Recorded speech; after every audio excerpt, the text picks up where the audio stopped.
Welcome to lesson 8. This is coastal erosion part 2. We are learning about the erosion of a headland, caves, arches, stacks, stumps.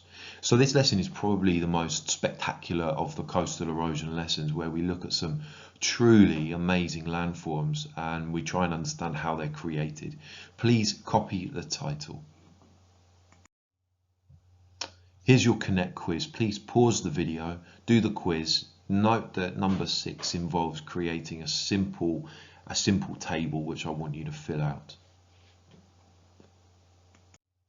Please mark your answers.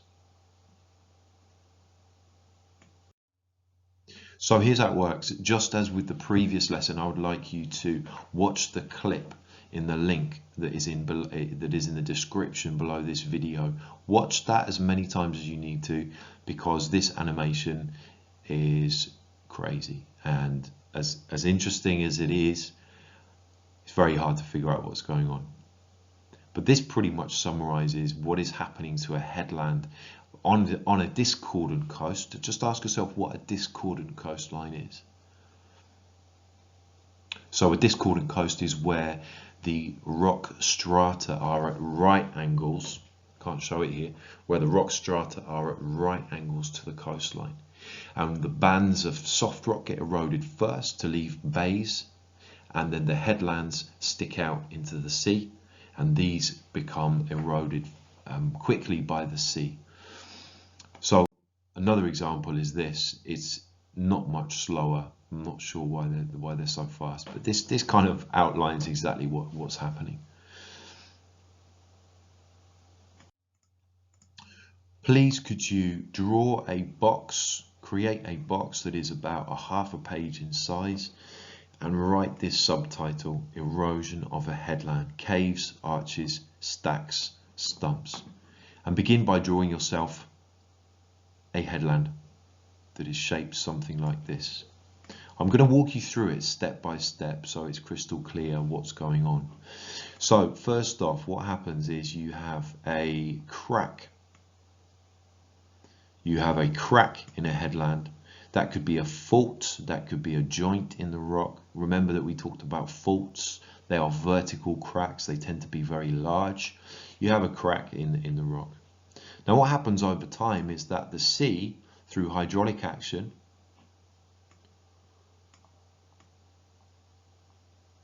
and I'm going to write this on here, the sea, through hydraulic action, compresses the air inside the crack.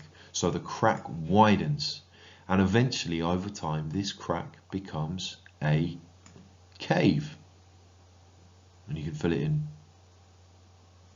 So we start off with a crack,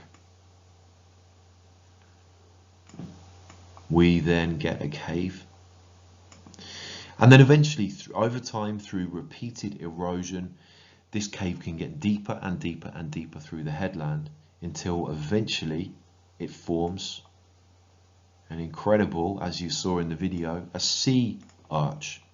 I'm just going to put the sea through that side so you can see that you're looking through. So the process continues. You now have an arch. Now what happens over time is the top of this arch. Now I want you to imagine that this arch, this one here, is now over here. This is the top of the arch. But what happens over time is it becomes increasingly unstable, and it eventually collapses, and then you are left behind. What is left behind is a stack.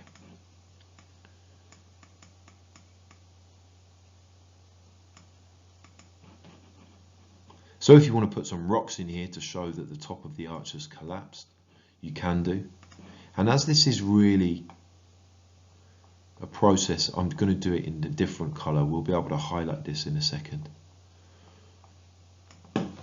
So eventually you have this strange tower that sticks out into the sea, which is our stack. Then finally, because of the action of the wind and the waves, eventually this stack will collapse to leave behind a stump.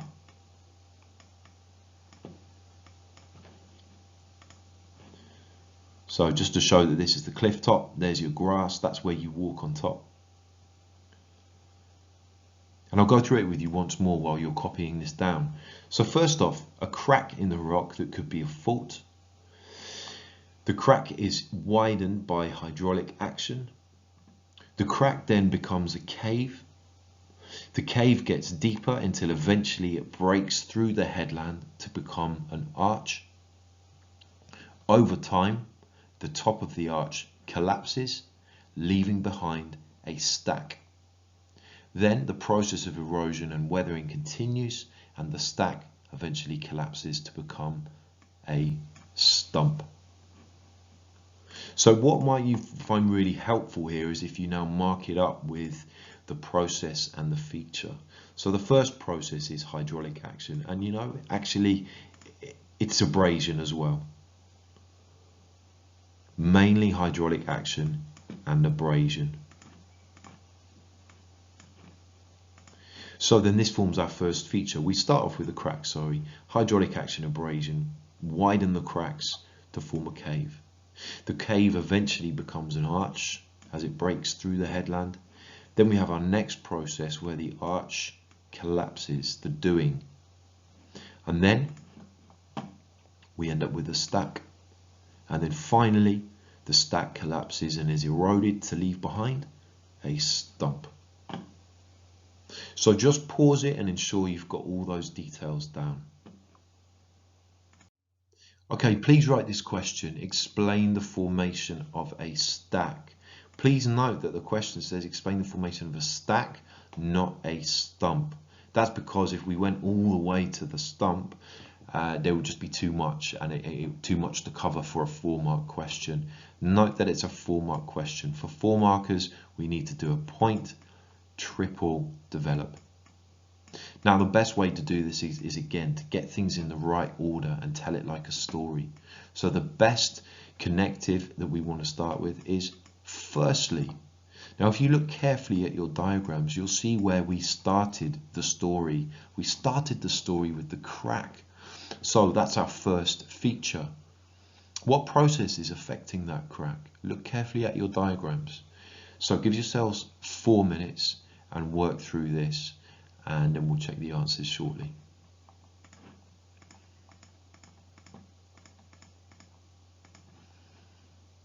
Okay, answers. Firstly, a crack in a headland. We've got 2 features already named there. It gets widened by hydraulic action. That's our first process. You get at least 1 mark for that level of detail. This then forms a cave, for which you get a 2nd mark. The erosion continues. You could have said hydraulic action, or abrasion continues, and an arch is formed. So there we have a process, and we've got a feature there as well. Then if you remember, the top of the arch collapses under its own weight. It becomes unstable and it collapses, and then that leaves behind a stack. So we've got process, we've got feature. Now you could say that after that the stack collapses and forms a stump, but it's not essential for the question. It's just the formation of a stack. Give yourself a mark out of 4 and correct, add anything that you didn't include. Okay, so this is a challenge. What I'd like you to do is to create a pop-up headland that you can stick in your book. Stay with me, it could be quite good. I've done it before and it's good fun. If you've got a printer, great. If you don't have a printer, you can sketch out this plan here. To print it, you need to download the template from Teams.